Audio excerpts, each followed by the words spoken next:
하나님의 평화가 이른 아침 주님의 말씀에 귀 기울이는 여러분과 함께하기를 주의 이름으로 축복합니다. 가장 최근 번역본인 새한글 번역 성경에 따르면 오늘의 말씀 8절과 9절을 이렇게 번역합니다. 그 은혜를 하나님은 우리에게 넘쳐나게 주셨습니다. 온갖 지혜와 슬기를 주셨습니다.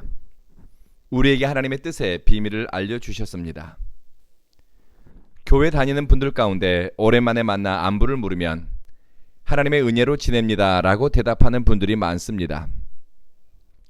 일상을 무탈하게 지내고 또 어려움이 있더라도 하나님이 감당할 만한 힘 주시고 인도하신다는 표현일 겁니다.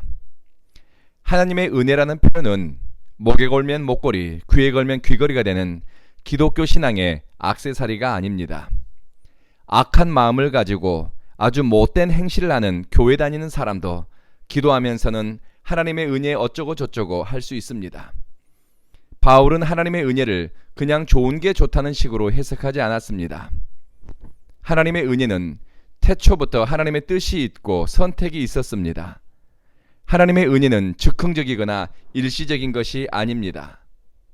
또한 하나님 은혜의 핵심은 그리스도 안에 있는 죄 사함과 구원의 진리입니다. 하나님의 은혜는 대가 없는 공짜 싸구려가 아닙니다. 하나님의 아들 예수님이 십자가에 죽는 온전한 순종이 필요했습니다. 왕의 권위와 능력을 내려놓은 주님은 악인들에게 모진 수치와 모욕을 당하고 그들에게 자신의 목숨까지도 맡겼습니다. 그러나 부활하신 예수를 구주로 믿고 사랑하는 사람에게는 하나님의 은혜가 막힘없이 임합니다. 이것을 바울은 풍성하게 혹은 충만하게라는 표현으로 사용했습니다. 이 충만한 은혜로 사망의 권세에 사로잡힌 인생들이 하나님의 자녀라 불리게 되었습니다. 이것은 오랜 전부터 예정된 것입니다. 죄사함 받은 사람은 하나님의 성령이 임재하는 성전으로 자신의 안과 밖을 거룩하게 유지합니다. 하나님이 주신 지혜와 깨달음이 오게 되면 나는 누구인가? 하나님의 성령이 머무는 거룩한 성전이구나라는 자의식을 갖게 됩니다. 그러니 거룩함과 순결함으로 삶의 울타리를 세우게 됩니다. 하나님의 은혜 받은 흔적, 은혜를 따라가는 삶의 흔적은 거룩한 변화입니다. 그리고 하나님의 은혜를 따라 그리스도 안에서 죄 사함 받은 성도에게 하나님은 지혜와 슬기, 명철과 지식을 더하십니다. 이 지혜와 명철함은 하나님의 뜻과 경륜을 이해하고 발견할 수 있는 능력입니다. 하나님의 은혜를 따라가고 은혜 안에 있는 사람은 내 삶과 주변에서 일어나는 일과 상황 속에서 하나님의 뜻을 발견하게 됩니다. 뜻의 비밀이라고 개역 개정판 성경에는 번역되었는데 이 단어는 헬라어 성경 미스테리온이라고 하는 단어에서 왔습니다. 이 미스테리온이라고 하는 단어는 일반적인 비밀을 가리키는 것이 아닙니다. 영어 단어 미스테리가 여기에서 왔습니다. 신비한 비밀, 영적인 비밀, 봐도 깨닫기 어려운 비밀입니다. 그런데 이것을 예수 안에 있는 사람은 하나님이 주신 지혜와 명철로 이 신비를 깨닫게 되고 이해하게 됩니다. 세상 사람에게 아무리 예수 믿고 죄사함 받는 길에 대해 전하고 설명해도 사람들은 이해할 수 없다고 말합니다. 이해할 수 없으니 믿을 수 없다고도 하지요. 그런데 하나님의 신비로운 영적인 비밀, 예수 안에 있는 성도가 누리는 풍성함과 죄사함에 이르는 능력, 새로운 피조물로 변화되는 비밀을 교회 다닌다고 다 알까요? 직분받으면 이해하게 될까요? 교회에서 제일 위험한 사람 중에 하나가 다 아는 것처럼 믿고 믿으면 다 알고 있다고 착각하는 사람입니다. 자기가 성경과 관련된 말을 하고 교회 생활에 대한 경험이 있고 직분자 교육을 받았기 때문에 하나님의 은혜의 비밀을 다 알고 있다고 착각을 합니다. 그렇지 않습니다. 참되게 그리스도 안에 있는 사람은 내 고집과 생각, 내 계획과 뜻보다는 하나님의 경륜과 뜻에 관심을 기울입니다.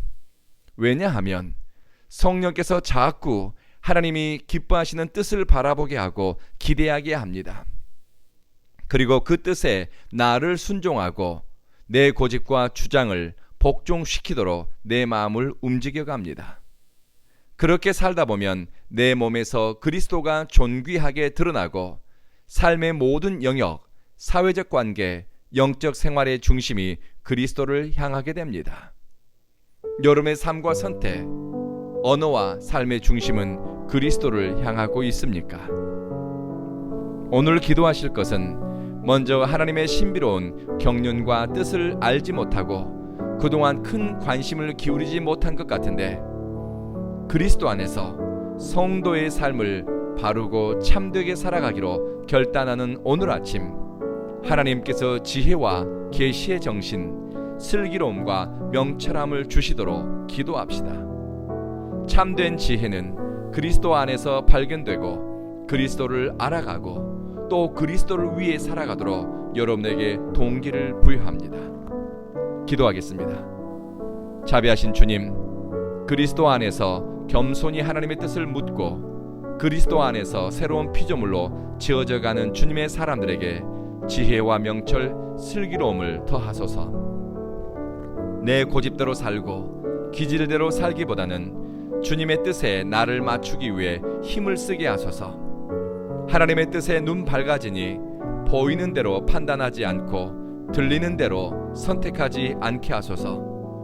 우리 지식과 인식의 한계를 인정할수록 더욱 겸손해져 그리스도 안에서 나를 인식하고 그리스도를 중심으로 사건과 사물을 바라볼 수 있게 도와주십시오. 사랑하는 주님, 우리 온 교회 믿음의 식구들에게 영적 성장에 대한 열심, 그리스도 안에서 심령이 새로워지는 경험, 그리스도를 닮아가고 싶은 간절함을 주십시오. 주일 아침 서로의 얼굴을 보면서 그리스도의 모습을 보는 것처럼 대하게 하시며 우리 안에서 성령이 하나로 연합시키는 것을 깨닫게 하소서. 주여, 우리의 모든 행사 가운데 하나님의 선하심과 인자하심이 함께하기를 예수님 이름으로 기도합니다. 아멘.